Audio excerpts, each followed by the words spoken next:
right, we are live. All right, good morning, guys. Doc Rob here. Welcome back to another episode of the Wilderness Fitness Podcast. This morning, I wanted to talk to you all about improving your neck stiffness in the morning. There's a couple different aspects that have gone into that. And lately, the last couple weeks, in the clinic, I've gotten some folks that have come in with neck pain, especially in the morning. So we've addressed that in the clinic, so I wanted to bring that information to you guys. With that, today being Saturday, it's a beautiful day here in Wisconsin. I think it's in the 30s already. It is Spicy Saturday, so I wanted to go over the workout that's going to be posted as soon as I'm done with this. We've got a bear complex today. So you're going to be doing 5 rounds of 7 unbroken sets with a barbell or a kettlebell. If you don't have a barbell at the gym or a barbell at home, you can definitely use kettlebells for this. So what you'll do is you're going to do a power clean into a front squat, into a push press, into a back squat, into another push press. That's going to be 1 rep, all right? So you have 1, 2, 3, 4, 5 movements. That creates 1 rep. You're going to do seven reps of that, and that's going to create 1 round, and you have to do 5 rounds of that total. The weight that you choose was not specified here in the workout from Justin. The weight that you choose is going to be a weight that's going to allow you to do 7 reps without having to set down the kettlebell or the barbell. If you've never done this before, start off extremely light, and the next time that we program this, you guys can definitely bump up the weight, but start off light. It's always easier to go up than it is to have to set that weight down, and then you start to rest more, and that's going to take more time. There are 2 ways that you can go about this with the movements. You can take a pause in between each one. So a power clean, you're coming from the floor. Once you get it up to your shoulder, you can pause before you go into a front squat. Or you can do a power clean, and once you, in order to catch it, you can start your way down. And once you get it up to your shoulder, you're already in that front squat position. And then you just push it up into a press as you come up. So you can start to combine these movements. That gets a little spicier. Your heart rate's definitely going to be bumped up with combining the movements, but it's going to be a little more efficient for you. You'll get the workout done a little bit quicker, so to each their own on what you want to do. So have fun with that one. Hopefully you didn't eat a big breakfast before you guys do this. Anyway, back to improving your neck stiffness in the morning. So there are 3 aspects that I want to talk about with this. Your sleeping surface, so your pillow and your bed type, your resistance training and how that can improve actually your tissue tolerance to sleeping, and then some mobility training pointers here in the timing of your mobility training. So as far as your pillow choice and the sleeping surface and all that, your pillow choice does not matter. There's not a specific pillow that is good for folks who are a side sleeper, good for folks who are a back sleeper. It all is very dependent on the person and what they like. A soft pillow where your head basically sinks down to the bottom of the pillow, that might be better for some, and a very firm pillow where there's no really give to the pillow, that might be better for others. What you're looking for in a pillow, and maybe using multiple pillows, is your neck needs to be in a more of a neutral position. So if you're looking at it from the side, you don't want your chin tucked all the way down, and you're not looking to have your chin tucked all the way back up towards the ceiling. That's going to put that neck into a position that's not ideal for a long night's sleep. So you're going to develop stiffness if that's the case. If you're a side sleeper and the pillow surface is way down here, you're having to cock your head off to the side, that's not going to feel great. So you want to bring that surface up to your ear, so that way your head's not having to cock off to the side. It's kind of like folks, like when you shoulder your rifle or shotgun, or when you settle into your peep, you're not really trying to bring your face into the string or face into the butt of the gun. You want to bring that to you. So it's the same thing with the pillow. You want to bring the surface of the pillow up to your ear, so that way you're not cocked off to the side on the side, or you're not tilted forward or backward if you're sleeping on your back. We move around a ton while we sleep, so falling asleep in a certain position, even belly sleepers, you got to sleep, right? To each their own on the position that you sleep in. If you are someone that struggles with sleeping on your belly, a way that you can start to transition from that, I did that once, or I used to do that.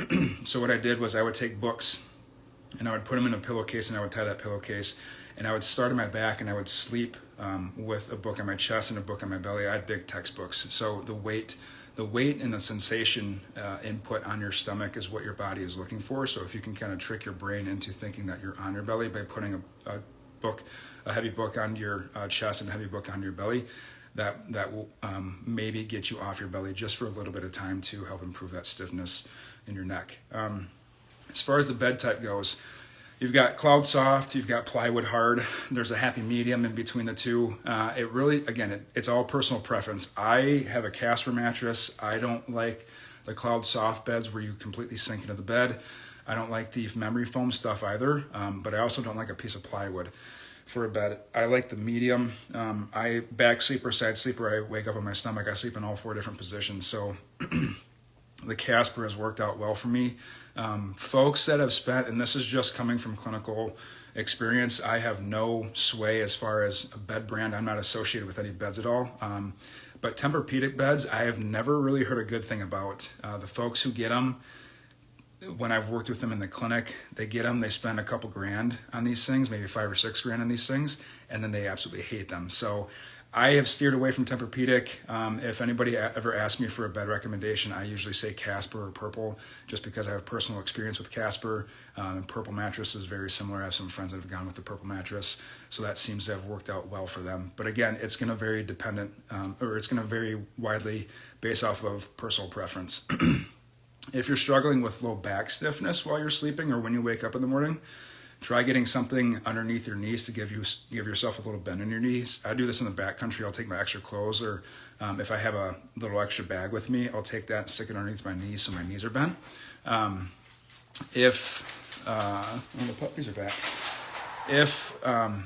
If you're struggling with it at home, you can take an extra pillow and put that underneath your knees as well. It really doesn't matter what it is, as long as you just get a slight knee bend. It'll help rotate your pelvis back a little bit further, so that way your spine's in a little more neutral position. All right, how can resistance training help you guys sleep a little bit better and wake up with less stiffness in your neck? And we'll just talk about your low back too. So resistance training is really the only way that your body is going to improve the tissue tolerance to certain positions. And like certain activities, running, hiking, backpacking, jogging, rowing, anything. Resistance training is really the only thing that builds that tissue resistance. Sleep is something that we should be doing for 8 hours a day, so it's a very long activity that we're laying in bed. Our body has a natural sense to change positions, so that way we don't develop bed sores. So you're going to be in one position maybe for 45 minutes to an hour and a half. You might change as you sleep. As you go through the sleep cycles, your body position might change just so you don't run into bed sores. But resistance training will improve the tissue tolerance of these static positions, so that way you don't wake up with as much neck stiffness or even back stiffness in the morning. My favorite exercises are going to be squats and deadlifts. They incorporate the most muscle groups. So if you're looking for bang for your buck, you're running short on time, definitely deadlifts and squats are going to be the most bang for your buck. Mobility. So I'm a big yoga pusher. I think yoga is it's not the end all be all, but it's definitely something that you can improve your flexibility, you can improve your mobility, and you can also improve your shoulder and hip strength as well, and your core strength as well. So it's a lot of stones, or a lot of things thrown into one mode of exercise. But try doing it before bed. You don't have to do it for very long, but if you're struggling with neck stiffness or low back stiffness when you're waking up, or you're waking up due to stiffness in your spine, stiffness in your back, try doing 10 minutes before you go to bed, 10 minutes of yoga before you go to bed. It seems to be a night and day difference for the 5 or 6 folks that I've recently had do it. It's something that I've usually recommended for the last couple of years, is folks try some mobility, try some stretching before bed. But again, you get a lot of things into one mode of exercise, so yoga tends to be the thing that I recommend the most. As far as yoga progressions, chair yoga is a great place to start, but you've got to move away from chair yoga in order to continue to challenge the system. It's just like resistance training, it's just like cardio training. Your body adapts this to the load that you apply to it, and yoga is another load that you apply to it.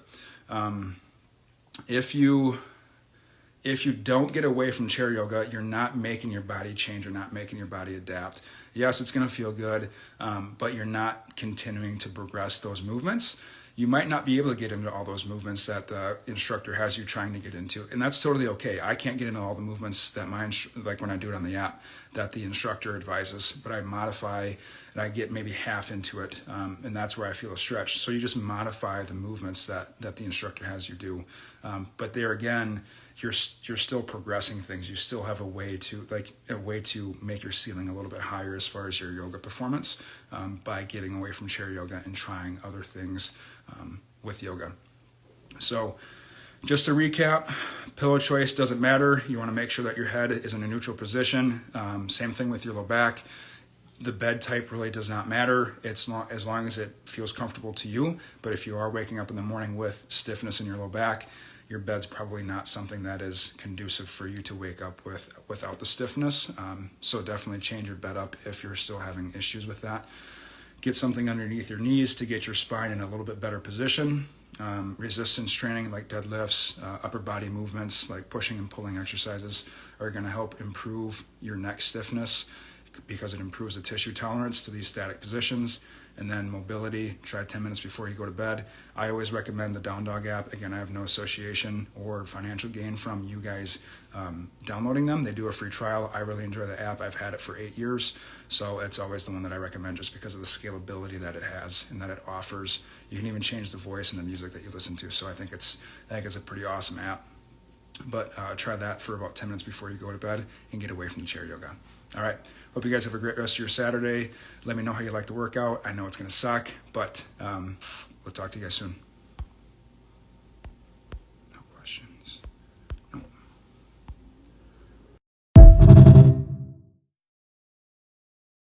Hey, thank you for tuning in to the Wilderness Fitness Podcast. If you enjoyed this episode, please head over to your podcast app and consider leaving a review. If you think a friend or a family member may benefit from listening to this podcast, please consider sharing this episode with them. We appreciate your help in the growth of this podcast. Check us out on Facebook and Instagram for even more content and the weekly Hump Day Q&A where you can get all of your human performance, rehab, women's health, and injury prevention questions answered. If you're interested in getting hooked up with even more content from Wilderness PT from the comfort of your own home, head over to wildernessphysicaltherapy.com and get signed up for the Spike Camp membership. This is where you'll have access to prior seminars and a workout that'll have you in shape each fall, designed by yours truly.